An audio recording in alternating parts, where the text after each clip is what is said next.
analisis penyaluran bantuan sosial di Desa Bangkir berdasarkan teori negara hukum.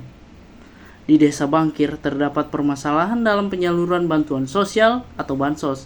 Bantuan sosial seharusnya diberikan kepada masyarakat yang kurang mampu, tetapi dalam kenyataannya ada warga yang mampu justru menerima bantuan tersebut, sementara warga yang lebih membutuhkan tidak mendapatkan hal tersebut. Hal ini menimbulkan rasa tidak adil di masyarakat dan menimbulkan pertanyaan tentang proses pendataan penerimaan bantuan sosial ini. Jika dikaitkan dengan pasal 1 ayat 3 Undang-Undang Dasar 1945 yang menyatakan bahwa Indonesia adalah negara hukum, maka setiap kebijakan pemerintah harus berdasarkan aturan yang berlaku. Dalam penyaluran bansos, sebenarnya sudah ada aturan dan prosedur yang mengatur siapa saja yang berhak menerima bantuan. Hal ini menunjukkan bahwa secara negara hukum formal, kebijakan tersebut sudah memiliki dasar hukum.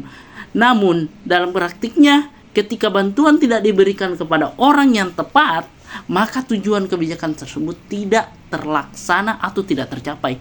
Hal ini menunjukkan bahwa prinsip negara hukum material, yaitu mewujudkan keadilan dan kesejahteraan masyarakat, belum terlaksana dengan baik.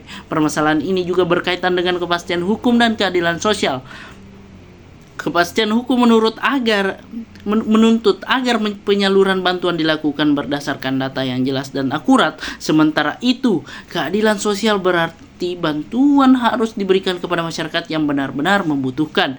Jika data tidak akurat atau tidak diperbarui, maka dapat terjadi konflik antara prosedur hukum yang dijalankan dengan tujuan untuk meningkatkan kesejahteraan masyarakat.